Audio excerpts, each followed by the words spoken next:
Hi friends, thank you for tuning in to the Concussion Coach podcast. I'm Bethany Lewis, the Concussion Coach.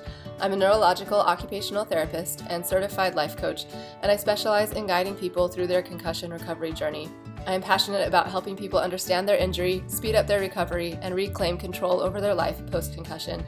The purpose of this podcast is to help increase awareness of concussions and the impact they can have on a person's life, and to bring hope to people who have suffered a concussion and those who love them. I firmly believe that sharing stories and knowledge about concussions will bring important light and understanding to this misunderstood and often invisible injury. The information in this podcast is meant to bring that awareness and hope and is not meant as medical advice. The opinions shared are those of the interviewees and my own. If you are suffering with lingering concussion symptoms, I have created a concussion coaching program specifically for you. I will be your mentor to guide you through your recovery journey, offering help with understanding and managing your symptoms, setting achievable goals, and learning how to manage your own thoughts and nervous system in order to get control over your life again. If this program sounds like something that would help you or someone you love, sign up for a free consultation. In the consultation, you'll get valuable information and resources and gain hope for your future. Sign up for your free consultation at the link in the show notes or at my website, www.theconcussioncoach.com. Hi friends, welcome back to the Concussion Coach podcast. And I am so excited today to have my guest, Mike Nelson. He and I met through our work at CognitiveFX.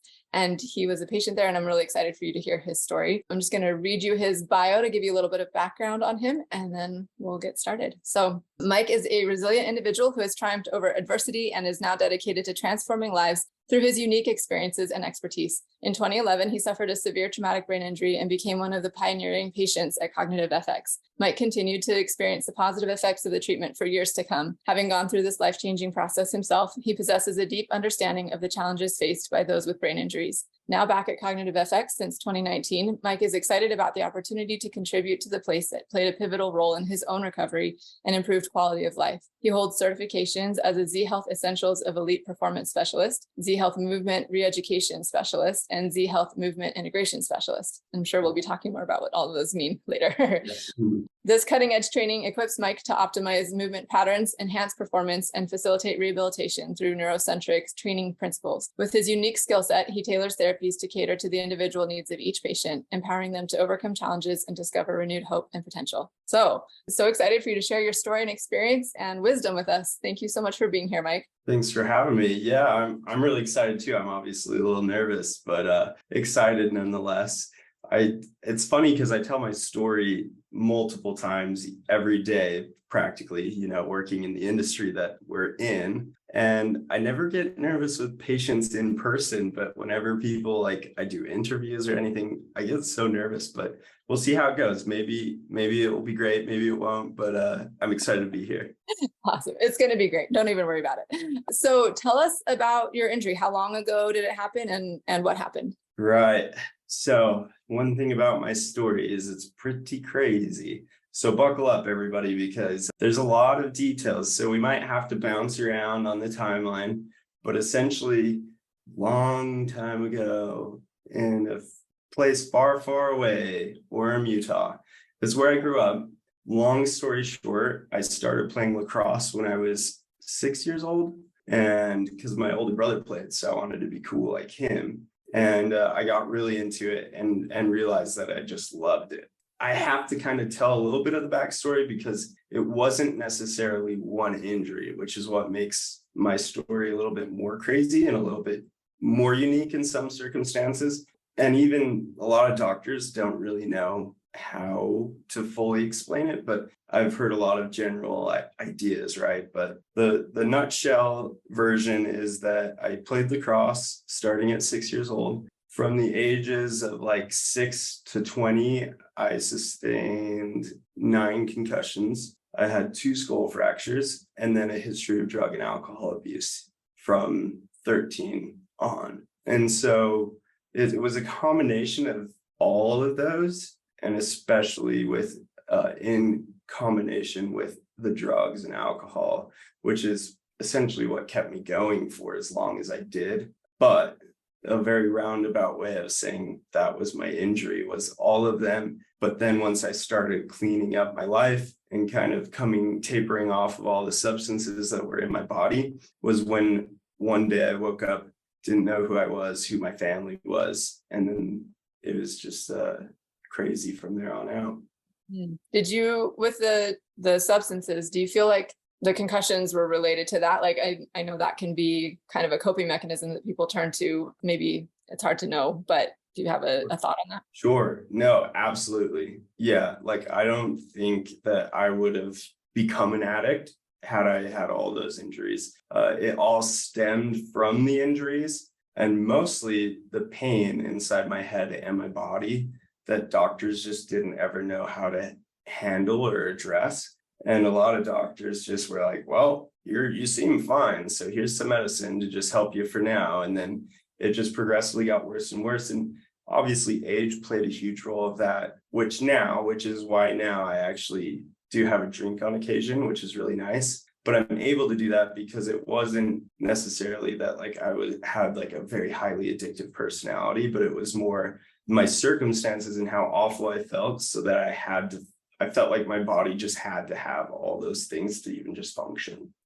Was it physical pain or emotional pain or everything? All the above. Yeah. And one reoccurring theme throughout this whole story, which honestly is probably the saddest part, is that I'm really, really good at faking things, like or hiding how I'm feeling. So I actually had pretty severe depression even before my injuries. I would say from the age 7 is when I first remembering having like pretty intense like suicidal thoughts and ideations. But no one even knew that until honestly November of 2022. So not long ago. But I kind of, throughout this story, you'll realize that a lot of this is a big surprise to everyone in my life, because I was just really good at just hiding it and not seeming like I was ever really in the amount of pain that I was, or even just the amount of distress that I was in, right? So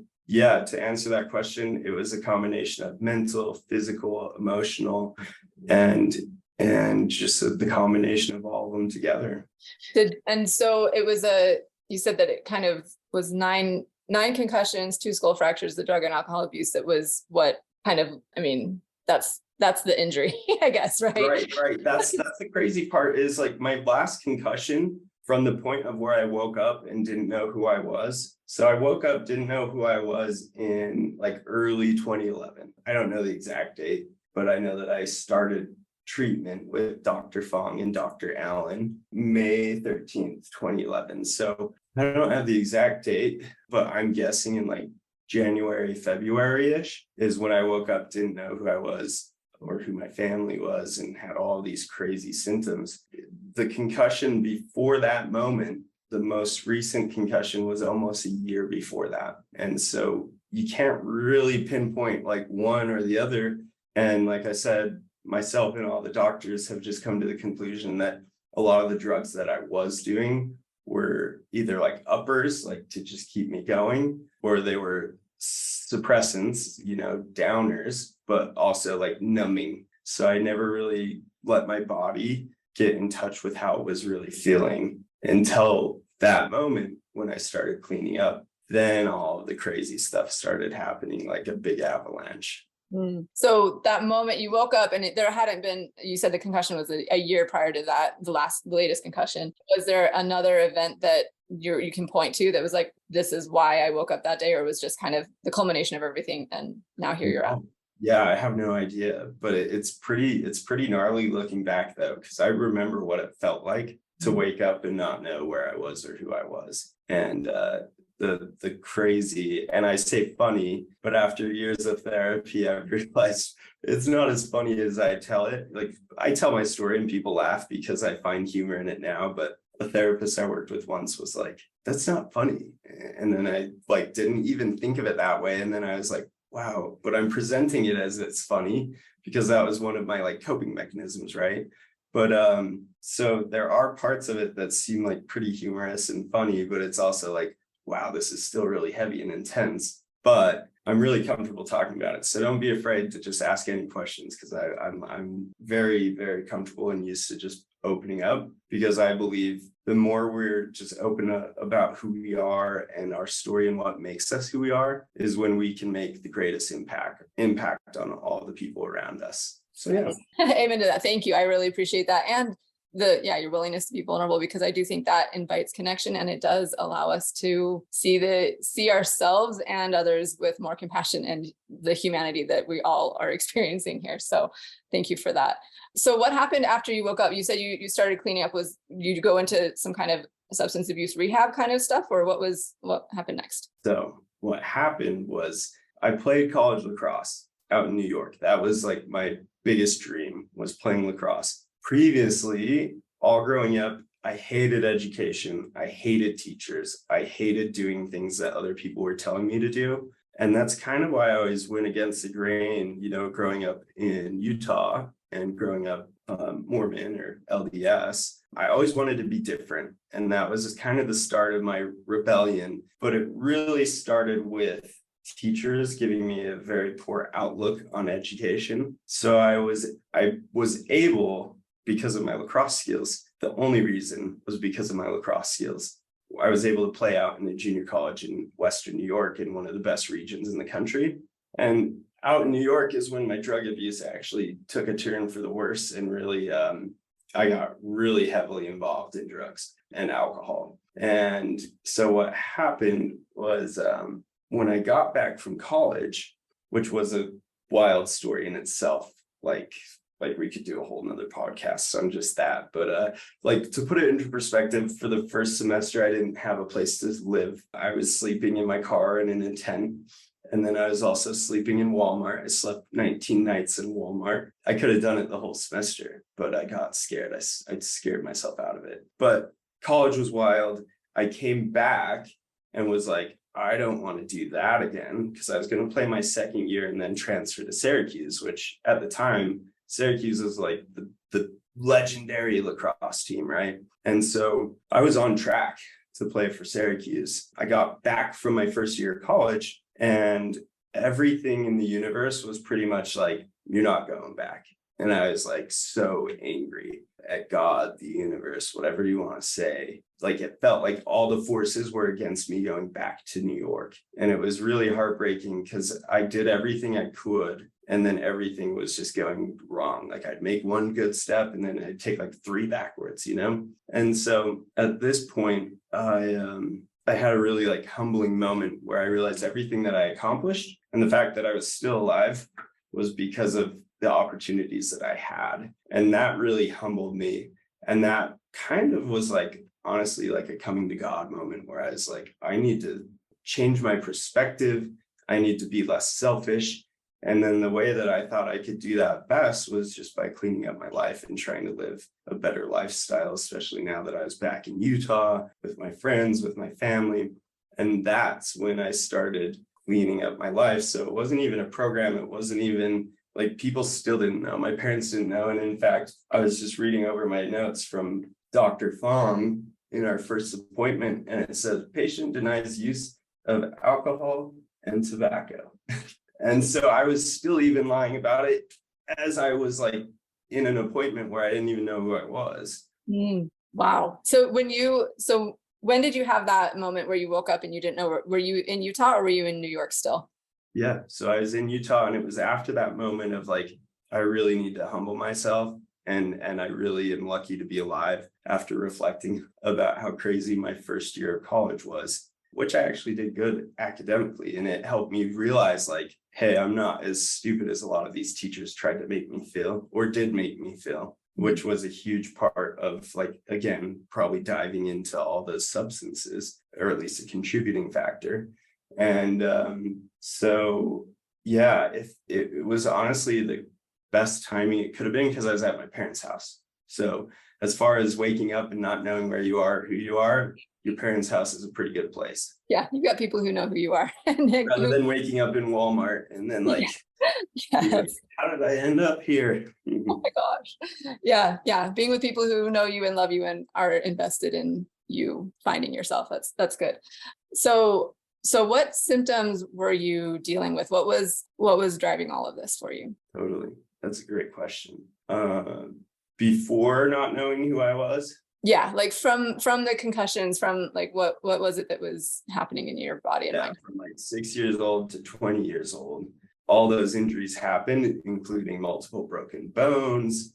So my body was achy. like I said, even my mentality and emotional well-being when it came to school and education, it was very, very negative.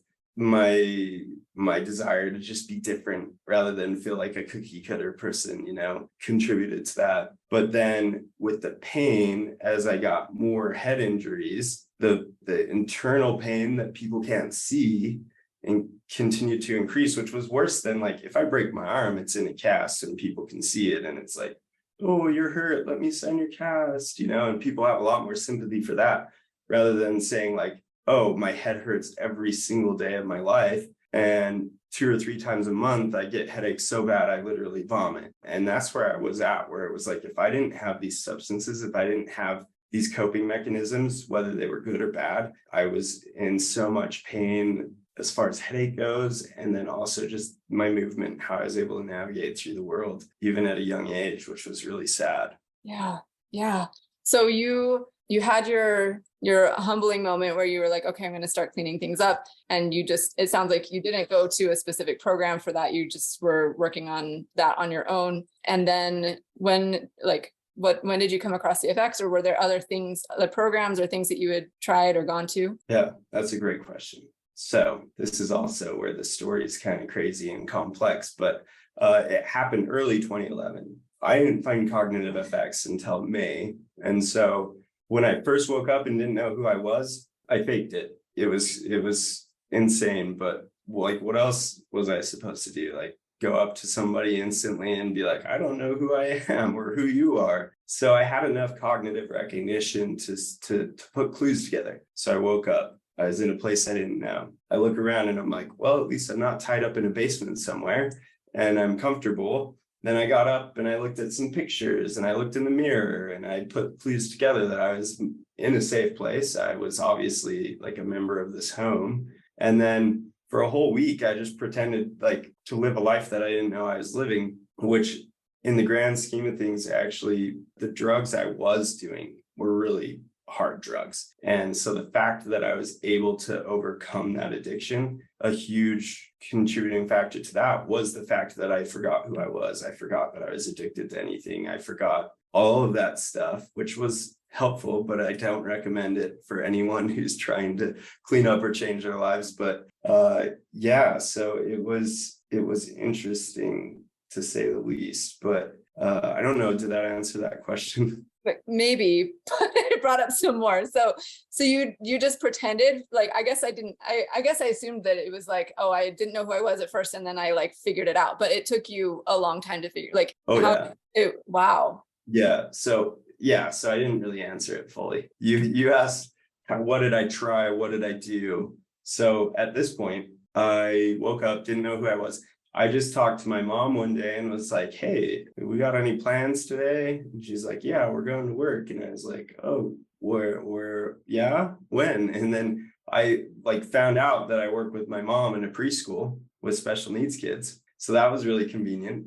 And so I would just go to work and do my thing. And like, I've always been good with kids. And I wanted to be a teacher. And that's what I was going to school for, was actually special education, because I wanted to help kids like myself who had such a negative experience.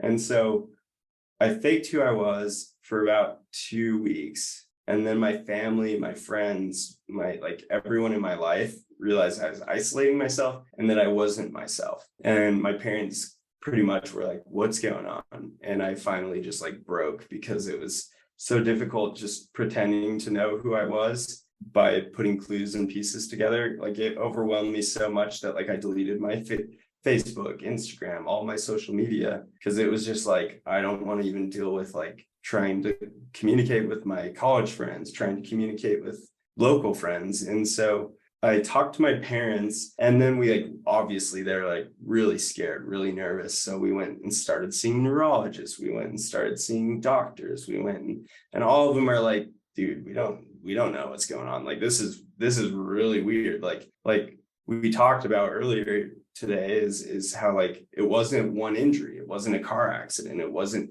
So they were even puzzled by like, how am I in this position? Right. And so no one was really helpful. And then one day we were Googling like head injuries, Utah, because that's where I grew up. And then an article or some sort of publication or something about Dr. Fung and Dr. Allen actually came up. And I was like, that sounds cool. And it was very, very early in this CognitiveFX days. In fact, that didn't even exist. It was just part of the IHC, the Intermountain health area. I forget what it's called, but healthcare. Yes. So I found them, I just stumbled upon them, and then that's what led me to the treatment that actually they knew what they were doing. And it was honestly kind of just research in a lot of ways. I was kind of like a guinea pig. I did not realize this. So you came through the program before it was even a program, kind of. Totally. Yeah. So I went through in 2011. The clinic didn't officially open until 2014, 2015. And so even while they're doing this stuff, Dr. Fung, Dr. Allen, they were all very clear about hey, this is all really groundbreaking and new, and we're just seeing how it works. And that's what's really neat about this, is how it comes full circle eventually and how I end up working here. It's a really cool twist of fate, but I forgot where I was going with that. But yeah, it was neat. And I was one of the first reported patients that had a brain scan, looked horrible, had horrible symptoms. Physically, I was dying, my body was dying, especially because of the withdrawals from all the drugs that I was on and addicted to. And then I just deteriorated rapidly. And then after this treatment, which I was there from May, August, so around 3 months of treatment. And then I got another scan, and then it was really good. It looked great. And I actually was starting to feel really great too. And so that was the turning point of where I started making my recovery. My goodness. Okay. So I have a lot of questions for you. Yes, so yes. The treatment that you went through at that point was you were doing things for 3 months with them? Mm-hmm. Yeah. So I tell patients that now, and if you know anything about CognitiveFX, which I'm obviously biased because I work here now, but it's an amazing place. But what you do is it's a 1 week or 2 week program now, and it's a very intensive, all modalities, action packed. So when I tell patients now that it was 3 months, they nearly die, because they're like, oh my gosh, I can't imagine being here for 3 months. But it was a lot different then, because they were still figuring out what system and procedures worked. So it was Dr. Fung, who is my psychologist pretty much. There was Dr. Allen, who is the technical report of findings and helped me understand the scan. And then there was I believe his name was Jim, who was an OT. No, I got it wrong. Jim was the speech pathologist, but he did everything that the cognitive therapists do now, essentially. And then I had Jessica, who was my occupational therapist. And those were the people I worked with. And I would essentially, they wanted me to come in as often as possible. So sometimes it would be day after day after day. Sometimes it'd be oh, I can't come in for a few days. And then I'd go in, and they would just take me when I could. And so it's been really neat to see the progression of everything from the early days of the CognitiveFX concept to what it is now. It's pretty incredible. That's amazing. That is really, really cool. I did not know this part of your story. That's awesome. Thanks. Yeah, it's funny because I tell patients this stuff all the time, but most of the people who work at CognitiveFX maybe know 10% of my story. Wow. Yeah. Well, I'm happy that we're having this conversation. So I'm curious, you said that it sounds like it said in her notes that you denied any tobacco or alcohol use. I assume that means you didn't tell them about the drug use either. So they were working off of this, assuming that it was all from the concussion specifically? Pretty much. Yeah. Yeah. And what kind of results did you feel from this? What happened through your treatment? Totally. So it was really cool. When I started treatment in college, I weighed about 205 pounds. Right before I started treatment at CognitiveFX, after looking for a lot of different solutions, I was probably about 120. So I lost a ton of weight. At the time, I had just before going into treatment, I had pneumonia in my left lung, pleurisy in my right, and then I had shingles down the left side of my body. I was suffering from withdrawals. So I was in really, really rough shape. And you were suffering from withdrawals on your own. Like nobody even knew that you were going through it. No. I mean, at first I didn't even realize it, but then as I put clues together, bits and pieces of my life would come back. And so, yeah, it was intense, but definitely, like I said, at first I didn't even know I was doing all that stuff. But then as I started uncovering it, I felt kind of ashamed naturally. And then I was like, wow. And my parents had no idea. My family had no idea. My friends had no idea. A lot of my college friends didn't even know. And it wasn't a social thing. No, it was just a personal. No, absolutely. Like the abuse was totally just to survive. But yeah, they went in pretty blind, which is it would have definitely probably changed the perspective on the treatment, but the bare bones of it would have been the same essentially. And so, yeah, it's interesting. Fascinating, because if you had known and talked about that earlier on, especially as you're talking to neurologists and stuff, that would have changed the course of your treatment and how they approached it for sure. And I don't know. That's really interesting. If you would have ended up at CFX at all, that's actually, I've never thought about that until this very moment, but I probably honestly would have ended up in like a rehab or something. And then knowing my personality, that would have just driven it worse and made it worse. Like it absolutely like bless my parents' hearts and souls. They're incredible people. And sometimes people hear my story. And so I want to actually really say this and make this clear. Sometimes when people hear my story, they think like, oh, how could these parents ever let something like this happen? How did it get so bad? And it's like I said, nobody knew. Like my parents didn't even know I was homeless in college. I lied to them and told them I had an apartment, but I didn't. And so it's like everything was so unexpected for them. But even when they knew about all of this stuff, everything that I was struggling with and everything that I've ever done in my life, they loved me just the same. And without them loving me as purely and like genuinely as they did, like I would have absolutely just dove in deeper into all the terrible and sad things that I was doing. So I never thought of it from that perspective, but that's really cool because if I would have gone to rehab, like it just would have made me feel more like not listened to and more just like we need to fix you. Yeah. It sounds like this was definitely how it was supposed to turn out. This is one of the reasons I don't do video apparently, because I'll cry. It's very. I know I can't look at you because I'll start crying too. Yeah, good idea. We'll just close our eyes. Okay. Oh man, that's intense. And it just kind of makes me think there's a hand in this. You're supposed to be where you're supposed to be. Totally. Yeah. So tell us a little bit about what happened with with your treatment. You started feeling better. Did it help you access who you were again? Like, how did that come back to you? Yeah. I like to use the analogy of what are those people who like unearth like dinosaur bones and stuff? Archaeologists. Yeah. Paleontologists, archaeologists, yeah, those people, exactly. So I like it as that analogy of like uncovering the skeleton, right, as you're like brushing away and like very carefully, and you don't get the full picture, but you're like, well, this is a bone. And so it was like I would slowly brush away a part of it and be like, whoa. It just would like kind of come back to me. And some of the memories weren't pleasant. And I think maybe that's part of why I kept it from people, because it even shocked me.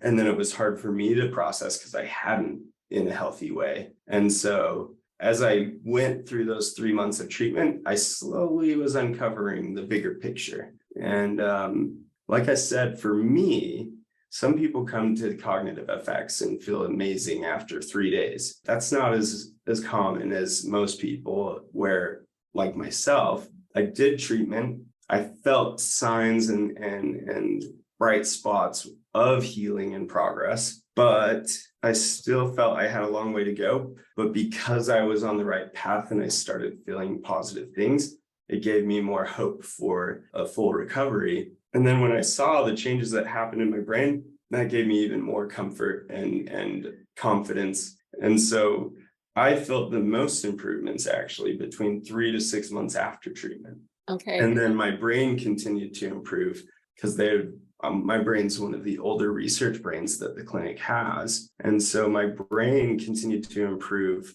functionally, and I kept feeling better physically for 10 years after treatment. Like you maintained feeling better, or you continue to improve over 10 years? I would say I kept making progress. And I didn't even have a cool like post brain camp program like a lot of people get now. So that's why when people ask me like, oh, I didn't do my homework, or if I don't do it, will I lose everything? I'm like, no. What changes you make are there to stay unless you do some of the few exceptions like re-injure yourself or substance abuse, or sometimes even like surgeries and anesthesia and stuff can sometimes impact that, right? COVID, as we know.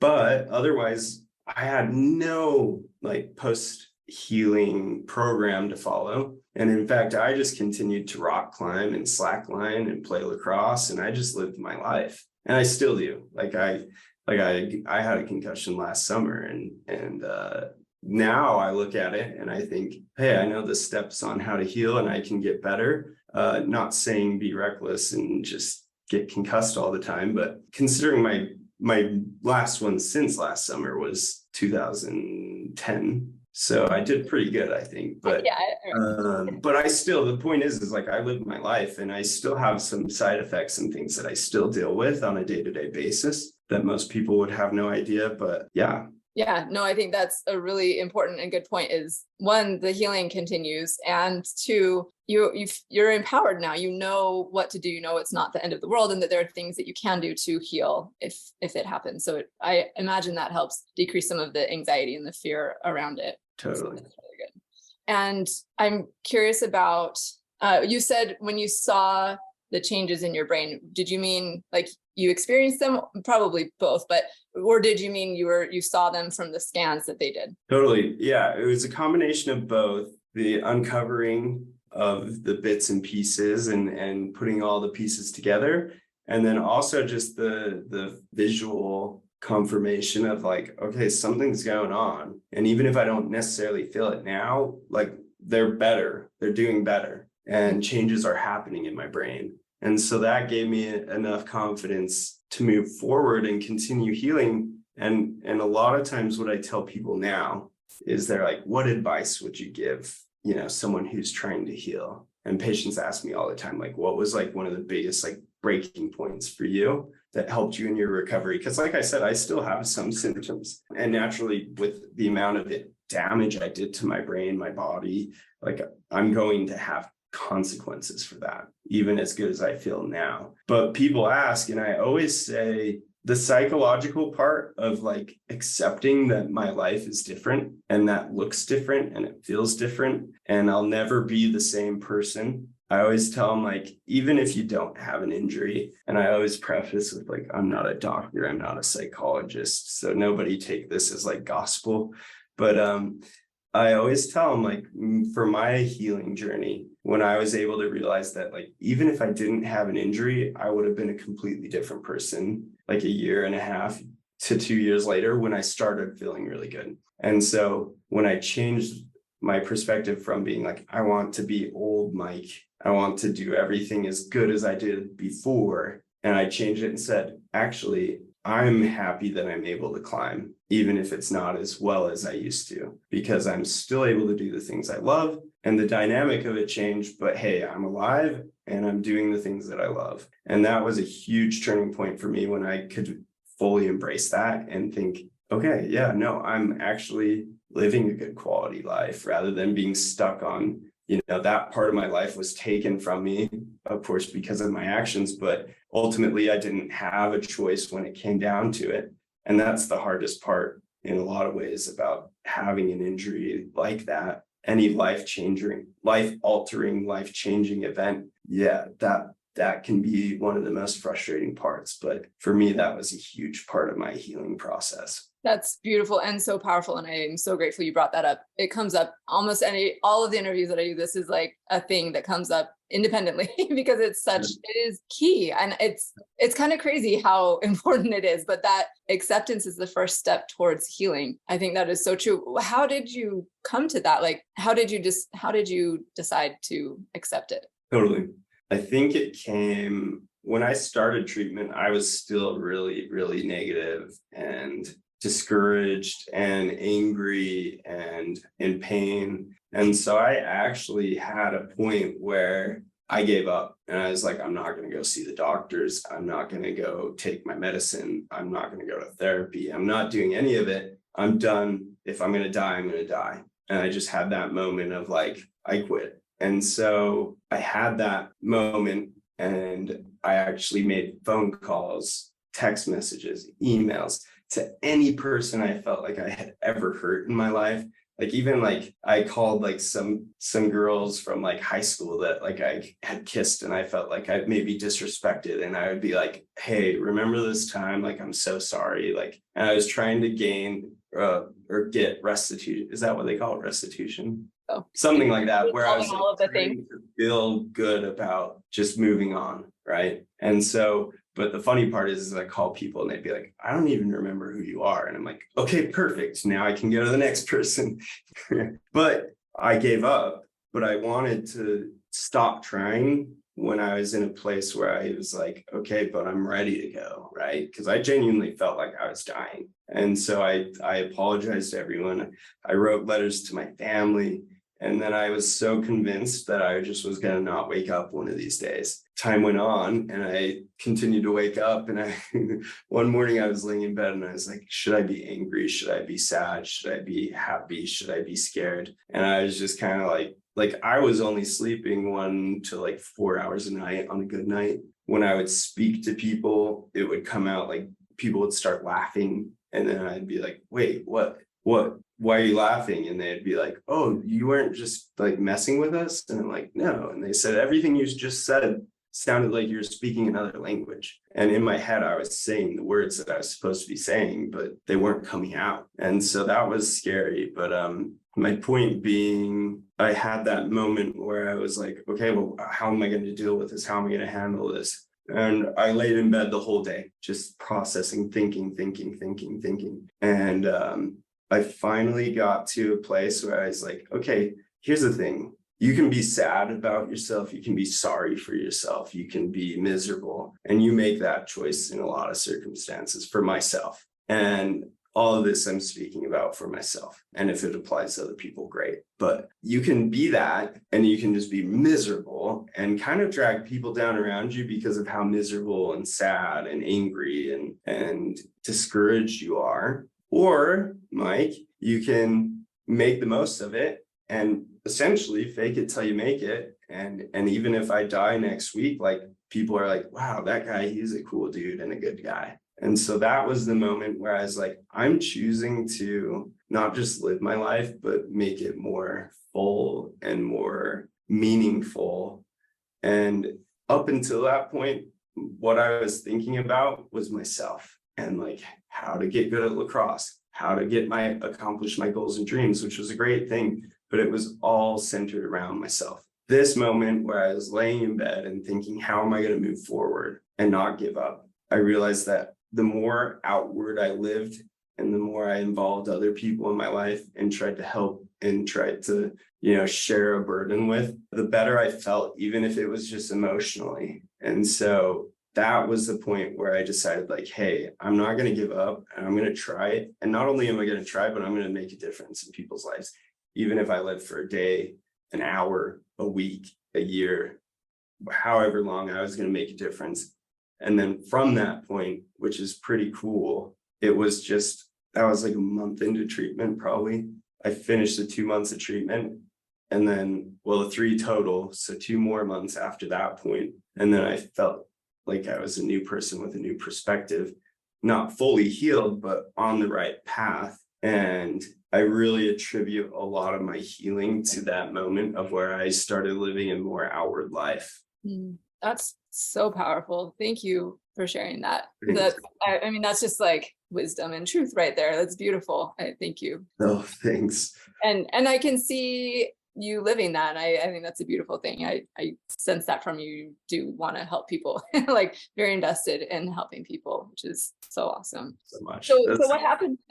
What happened next? Like after you had this moment, you started feeling like deciding to move forward and try to help people along the way, and then finishing your recovery, like not your recovery, but your time at CognitiveFX. What next? Sure. So from that point on, I took things a lot more seriously. I really invested myself in my therapies. I had a better attitude. So all of that combined, I think, is what ultimately led to the scientific healing of my brain and my body and all of that stuff, and got me on the right path. So that was a huge, huge part of it. And then it was funny because at the end of this 3 months, I started telling people that I was feeling better. And in fact, it was like in one of these notes, I think it's like, it says like overall symptoms are improving, stated that his attention and cognition have improved. And just overall, I was feeling better. And everyone was kind of like, are you sure? Like, because I'm tough and I can fake it. And I think a lot of people thought I was just trying to get out of therapy. And then I was like, no, I'm serious. Like, I'm better. And so it's pretty funny because I was in a tough financial spot. Obviously, I had invested a lot of money into my healing. And so I said, like, well, I'd prove it, but I don't want to do another scan because I can't afford it. And so I was ready to just walk. And Dr. Fong and Dr. Allen were like, whoa, hold on. We'll figure it out. Like, we'll make it work. And because they were so curious to see why or how I felt better, right? And they wanted that hard evidence of like, hey, you're on the right path, you're healing. And so they actually, because I was pretty much like a guinea pig, called it research. And then I was able to do the second scan. And then from that point on, I had another, like, when I started cleaning up, it was the beginning of my like come to God moment. And then I started cleaning up, had that moment. And then after treatment, I had another one of those moments where I was like, wow, yeah, no, I have a bigger purpose that I'm supposed to fulfill. And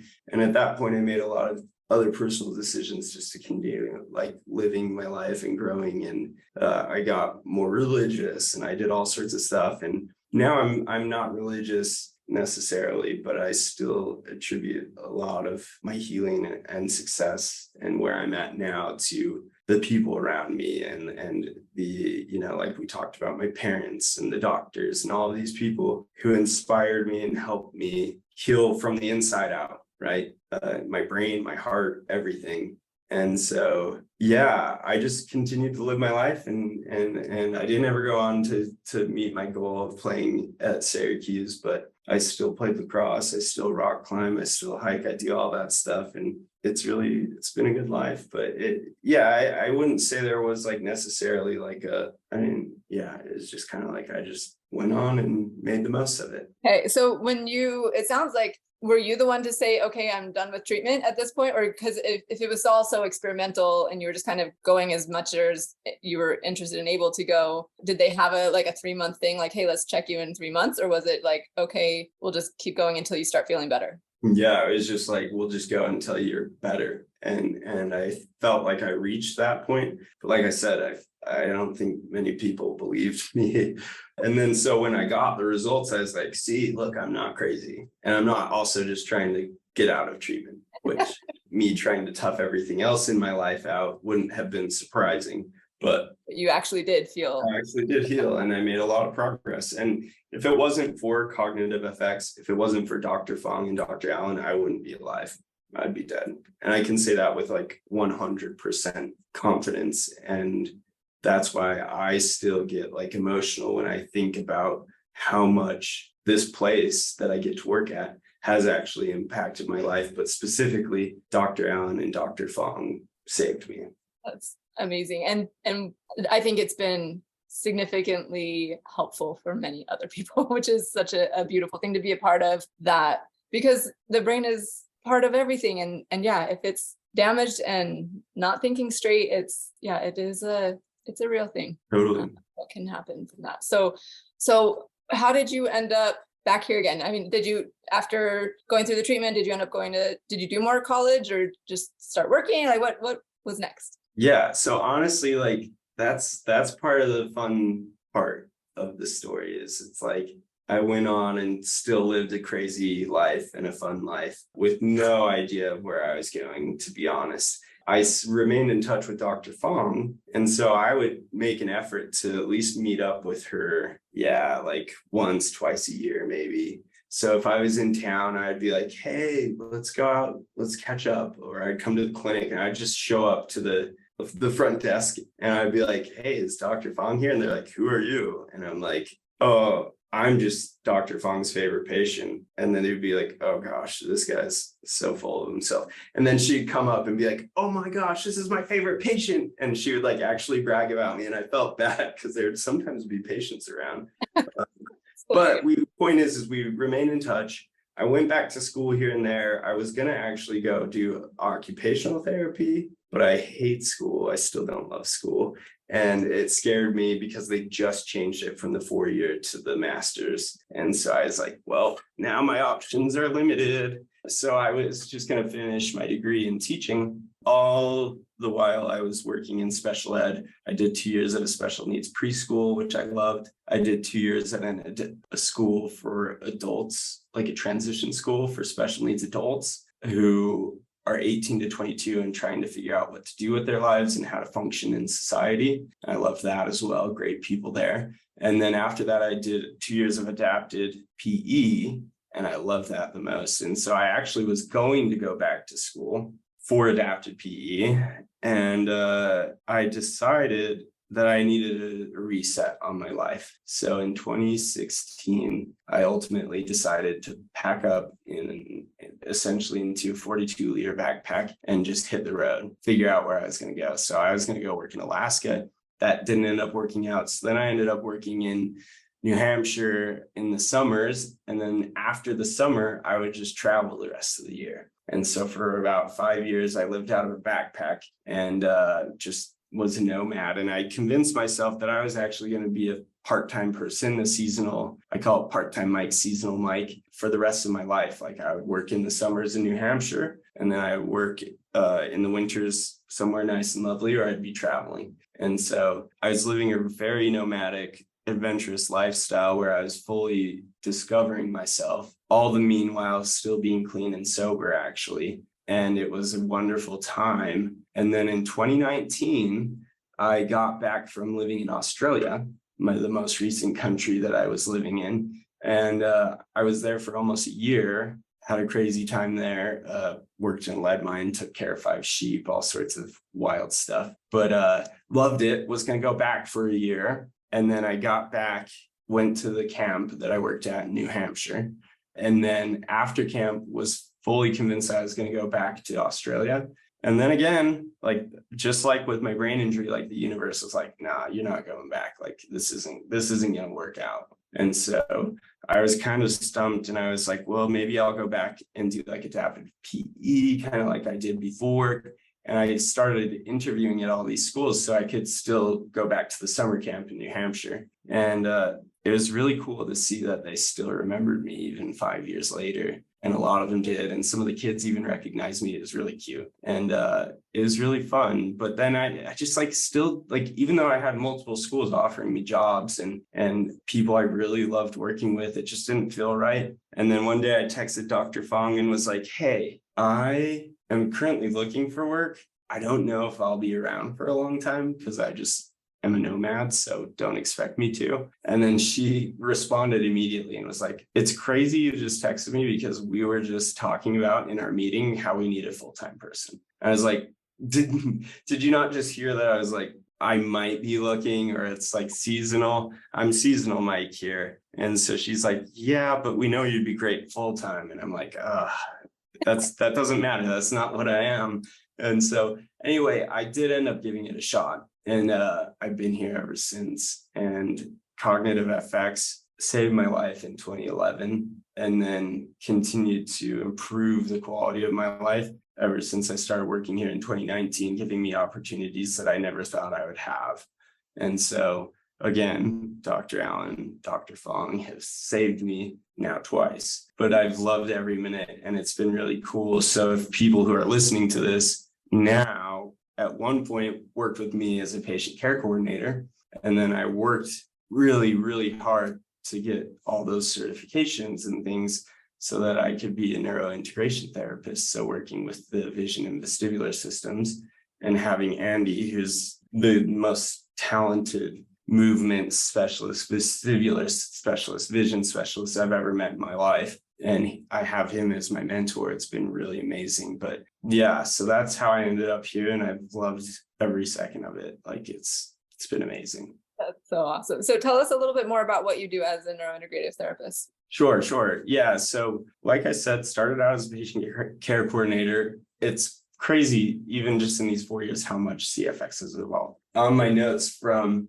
when I went to the hospital, it says, or when I went to see Dr. Fong and Dr. Allen, it said, discontinue strenuous physical activity and monitor symptoms to ensure that symptoms do not increase. If you know anything about CFX now, you're not resting, you're active. And actually being active and moving is a huge part of treatment. And so like even that, like they didn't let me do cardio in 2011. In fact, I had to twist my occupational therapist's arm to let me go swimming because I was an elite college athlete. And then I went from like doing nothing. And so she took me swimming once. I swam as hard as I could a couple times across the pool and then came out and threw up. And she's like, see, this is why we don't do cardio. But it's wow. Cool to see the progression. And now, since Andy's joined the clinic, they added what's called neurointegration therapy. So I started out as a patient care coordinator. And then when Andy came in, we added this vision vestibular approach. But Andy has a ton of background in a lot of different areas, athletic training and all sorts of stuff. You can ask Andy sometime. You should interview him. I know, I'm going to be reaching out to him for sure. Good, I love it.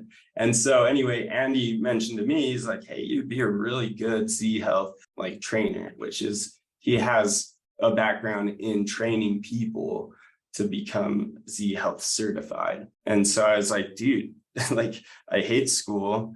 I don't want to go back. And so I might not be a good fit. And he said, no, one of the best therapists that I know actually was a high school dropout and didn't know anything about neurology. And now he's one of like the most talented Z Health people I know. And so Andy gave me a shot.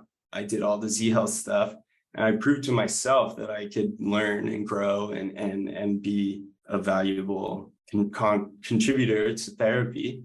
And it's been amazing. So in NIT, which is what we call it in short, we focus on the visual system, how the eyes are working together, and how the vestibular system works in tandem, together with the vision system. But a big part of Z Health is essentially looking at an issue, whether it's a body issue or a joint issue or a balance issue, and thinking about, rather than thinking proprioceptively, like how can I fix this or make it feel better, we look at the brain and think, what's the root cause that's sending threat signals to your brain and then causing that outcome, whether it's pain in your hip or it's a balance issue and you can't walk without a walker, or it's, this or that. We find what the threat signals are going to your brain and what part of your body or what aspect of your being is sending these threat signals. And then you're able to kind of address it, which is usually just basic movement and like teaching your body where it is in space. So a lot of what we do in neurointegration therapy is, movement, like some of the most basic skills, but connecting your brain with your body better. Yeah, so cool. Thank you for sharing that. And it's interesting because, I don't know, as you're talking about that, I'm taking a course on nervous system resilience and how much having our nervous system regulated makes everything better in our lives, in our mind, in our body, and everything. And this is, I think, kind of a part of that. It's regulating the nervous system. It's letting your brain recognize that there's safety in the body, in the brain, and then it can process things better and the pain decreases, and it's amazing. It's really, really, really cool. So I love that this has gone different. Like it's definitely, we kind of threw out all of the questions that I sent you before. Yeah, sorry. No, it's awesome. And I think your story is so unique. And I just would love to hear any recommendations that you give to people, or like how, actually here first, I will ask you this. What advice would you to people who are loving and supporting someone who is dealing with a concussion or some, a brain injury that is invisible and that they don't understand? Totally. Yeah, that's one of the biggest questions, isn't it? Because it's an invisible injury, because it's not something that most people understand. I think that I actually wanted to write a book where, I don't know, I'll just say it. If someone writes a book, great, just put my name in it, say that I gave them kind of an idea, but a book based about loving people and making love, like rewiring your brain to make love your first reaction, like my parents did. And honestly, like I want to do more research into how we can kind of make that our first reaction rather than anger, fear, sadness, disappointment, whatever it is. Even if you have the best intentions, you being scared, you being angry isn't going to help the person. Just loving them and supporting them in whatever way they need. And for myself, like my parents didn't necessarily do anything. They just were there for me and didn't make me feel judged or different, even though I was feeling terrible. And because of that lack of judgment and that unconditional love, it inspired me to want to get better myself and to be better. And so my one bit of advice for people around the people struggling with an injury of any sort or an addiction of any sort is to try to rewire your brain to make love your first reaction. Naturally, you're going to feel scared. Naturally, you're going to be angry. Naturally, you're going to be sad. But try to show them that the first thing and the foremost thing is that you love them and will support them in any way you can. And it might be a lot more simple than you realize, but when our emotions are clouded with judgment or fear or anxiety, like we're not receptive, we're able to give people what they need, right? And so that's the advice I give people who are supporting the people who are struggling. I think that you should 100% write that book. I will buy it and read it. And I feel like we could have an entire podcast on that. Like everything that you just said, I was like, oh, we could dive into that so much. Totally. Yeah. I mean, I can come back if you like and the people want it. Awesome. Yes, awesome. Thank you. But I also am curious what advice you would give to either yourself, if you could go back in time and tell yourself something, or somebody else who's near the beginning of their concussion journey. What would you tell them? Totally. Yeah, I love this. And I tell patients this all the time. And I told my summer campers this all the time. I told my friends this all the time. Like my bit of advice for anyone in the world who's going through hard things, or physical, mental, emotional, doesn't matter. My advice is don't take yourself too seriously. It's the first thing. At the end of the day, like most things don't matter. Like money comes and goes. As long as you're taking care of yourself, your personal needs, and you're not affecting other people, you're good. And like, don't take yourself too seriously, but more importantly, realize that your impact is greater than you even know, and that you're important and you are loved. Because a lot of times while we're going through hard things, whether it's addiction, whether it's a head injury, whether it's, family issues, it doesn't matter. A lot of times we just feel insignificant, or we feel not heard or seen. But no matter where you're at in your healing process and whatever you're trying to heal, you're important, and your circle of influence and your impact that you make on the world is way bigger than you realize. And so I always tell people, like, no matter where you're at and how terrible or how good you feel, just know that like you're making an impact and you matter, even if it's only to one person. That one person's worth making an impact on. So it's like, be aware of your worth, your value, whether you're functional or not. And then also the impact you will make as you continue to live your life and make the most of it. Amen. I want to end on that because that was so beautifully said. Perfect. Yeah. I have a couple other questions for you, so we're going to keep going just for a little bit, if that's okay. So I am just really curious. I know you mentioned there's still some side effects that you deal with. If you don't mind sharing some of those, I think that would be interesting. And also, you mentioned COVID. I know you had experienced COVID, and that was kind of a setback as well. So if you have any things about those that you'd like to share. Perfect. Yeah, no, these are good symptoms. Yeah, so I can't feel the left side of my body. For a while, it was like paralyzed, and I had to reteach myself how to use it. But now it's just like I can use it because I literally watched YouTube videos before I started working at CFX. And it's funny because what I've learned through Z Health, which is movement and like awareness of where your body is in space, and also like showing your brain that it's not threatened by what's happening. That's essentially what I did on my own through YouTube and everything. Like I didn't go to therapy, which is dumb, but I didn't get any help because no one knew why I couldn't feel the left side of my body. And so was that from the beginning? Like when did you stop being able to feel the left side of your body? No, that's a whole nother, it was like three years after my injury and my recovery. So it was in like 2013, 14-ish. So yeah, like 2 or 3 years after. And that was unexpected. No one knows why, what. But now it's just like pins and needles so intensely that I can't feel sensation. And then on the core, it aches. And then I have pretty frequent headaches, but I've definitely, as I continued to work myself and improve my body and my brain and my eyes and my inner ears, I've definitely felt lots of improvements there. So that's been good, but that's pretty much what I deal with. But like I said, like no matter what I'm dealing with, I always, and which is why most people don't know I'm ever dealing with most of that, is because I'm going to live a good life regardless. And I don't give up hope because I've come this far and I made it this far that it's like, all right, what's one more thing, right? And it sucks sometimes, but at the same time, I'm living life and I'm doing what I love. So that's the answer to that, what I'm still dealing with. And then of course, like because of my genetics, mental health, like I still go to therapy and I'm a big fan of medicine when people need it. And if it's the right situation for people, especially for mental health.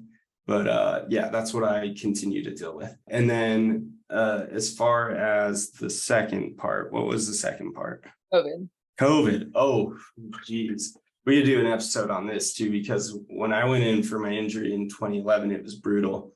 I've had COVID 3 times. The second time was the Delta strain, the variant, whatever you want to call it. And it wrecked me. Like this happened, I don't remember, like 2021 probably. And whoa, it was tough. Like it honestly, I felt in ways worse than I felt in 2011. My articulation, my word retrieval, I was using the same like 5 words. I felt so stupid. Like I'm sitting here at work trying to describe how to do things with people, and like I couldn't even get that across. So COVID wrecked me and made me feel very, very similar to when I had like peak brain injury in 2011. And then I got another concussion summer 2022. So then I really was like, okay, I got to do some treatment. So then I did 4 days of treatment. That's it. And it helped a ton. Yeah. So ever since then, a lot of breathing work, a lot of visual work and movement stuff. And that's all contributed to helping me feel better. It's amazing. Yeah, we could definitely dive more into that at some point. But are there any specific things, if somebody's listening and they're feeling they would love to have like a concrete, like try this to help you feel better thing? Like what worked for you to de-stim your body and help you feel better? Sure.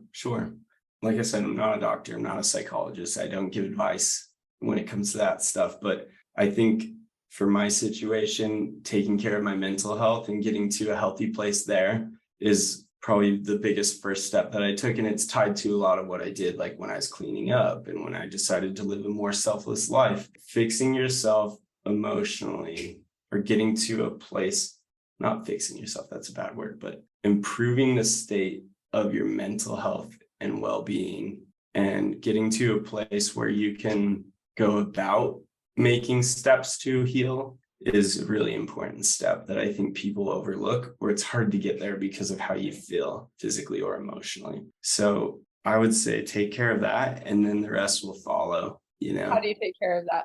It's a good question, and it's different for every single person, but I would say don't be afraid to be vulnerable mentally, emotionally, physically. Just kind of like realize that wherever you're starting isn't a bad place to start. And whether it's seeking out, a psychologist or a psychiatrist, or even just a doctor to talk to. And even if they don't give you the right answers, you're at least making an attempt to find a path, right? So that would be my advice. That's beautiful. Thank you. All right. Anything else that you want people to know about concussions or your experience thus far? No, I mean, they suck, but just keep trying, keep going, keep moving, be the person, that people can look up to and feel inspired by and make that difference. Go out there, just do your best. And like I said, the rest will follow, but don't give up, keep going and know your worth, know your potential. And yeah, I guess at this point too, if anyone wants to reach out, feel free to put my email in the link. And I'm happy for people to reach out and ask me questions or anything like that. So don't be afraid to reach out is another part of my last bit of advice. So starting with me, you can reach out to me. Awesome. That's beautiful. Thank you so much, Mike. This has been really good. And I really admire the way that you've come through all of these things and the openness to learning these really important life lessons, and then being willing to share them with others. So it's a beautiful thing. Thank you very much for sharing this with us today. Thank you for having me. Like I said, this is the first time I've actually shared my full story in one attempt. Like I said, I'm happy to come back for more, but hopefully I didn't talk too much. I mean, I feel like I got off on some tangents, but hopefully you enjoyed it and everyone else will. But thanks for having me. Thank you so much. I'm so glad you listened in today. I hope you have gained some helpful insights and inspiration regarding dealing with and recovering from concussions. My goal is to create more awareness and education about concussions and the fact that there is so much that can be done to improve life after someone has had one. Help me spread the message by liking, commenting, rating, and subscribing to this podcast, and share it with others who would benefit from hearing it. There are more resources available on my website. And again, if you or someone you love would benefit from concussion coaching, sign up for a free consultation using the link in the show notes or at my website, www.theconcussioncoach.com. Thank you. See you next time, and take good care of that amazing brain of yours.